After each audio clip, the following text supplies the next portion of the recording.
Hello বন্ধুরা, সবাই কেমন আছো? আমি অনু। আজকে আবার চলে এসেছি নতুন একটা ভিডিও নিয়ে। আমার মেয়ে মাম্মা মেয়ের হেয়ার অয়েলটা কিছুদিন আগেই শেষ হয়ে গেছিলো। আমি ভাবলাম এবারে বাজার থেকে কোনো নামি দামি কোম্পানির হেয়ার অয়েল না কিনে বাড়িতেই ভেষজ উপাদান দিয়ে ওকে একটা ঘরোয়াভাবে তেল তৈরি করে দিলে কেমন হয়, যেটার মধ্যে কোনো রকম কেমিক্যাল থাকবে না এবং মাখলে ওর চুলের গ্রোথটাও আরও ভালো হবে। যেহেতু আমার মেয়ে নাচ শেখে, তাই ও চুল বড় রাখতেই পছন্দ করে, তাই সেই রকম মতনই আমি একটা ঝটপট তেল ওকে বানিয়ে দিলাম, যাতে করে ওর চুলটা যাতে ভালোভাবে বড় হয়, গ্রোথটা যেন ভালো হয়।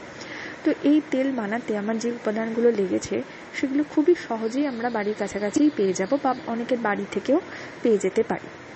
তো এর জন্য লেগেছে আমার একটা শালিমার নারকেল তেল, আর তার সাথে আমি নিয়ে নিয়েছি 2টো জবা পাতা বড় সাইজের, 2টো জবা ফুল, একটুখানি অ্যালোভেরাটা মাঝখান থেকে আমি কেটে শ্বাস অংশটা এবং খোলাটাও দিয়েছি, কিছুটা কালো জিরে, আর থেতো করা ছোট পেঁয়াজ এবং 6টা মতন কারি পাতা। প্রথমে নারকেল তেলটা কড়াতে দিয়ে সেটা একটু একটু ফুটতে শুরু করলে আমি এক এক করে কুচোনো জবা পাতা, জবা ফুল কুচো করে দিয়ে দিয়েছি, তার সাথে দিয়েছি কালো জিরে, থেতো করা পেঁয়াজ, অ্যালোভেরার টুকরোগুলো এবং কারি পাতাটা প্রথমে দিতে ভুলে গেছিলাম, পরে কারি পাতাটাও অ্যাড করেছি।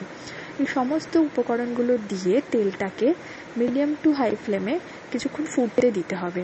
তেলের রং মোটামুটি একটা লালচে থেকে কালচে বর্ণ ধারণ করলে গ্যাসটা বন্ধ করে দিয়ে তেলটাকে ভালো করে 2 থেকে 3 বার ছেঁকে নিয়ে আমি একটা খালি হয়ে রাখা একটা অন্য নারকেল তেলের কৌটোর মধ্যে আমি ঢেলে নিয়ে সেটাকে ঠান্ডা করে রেখে দিয়েছি।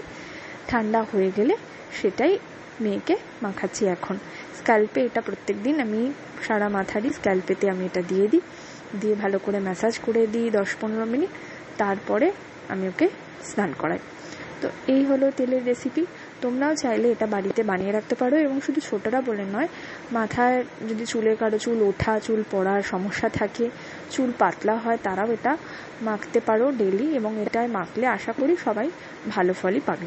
আমার ভিডিওটা যদি ভালো লেগে থাকে তাহলে অবশ্যই একটা লাইক করো, আর যারা এখনো সাবস্ক্রাইব করোনি তারা প্লিজ সাবস্ক্রাইব করে নি। আজকের মতন এইটুকুনি, টাটা।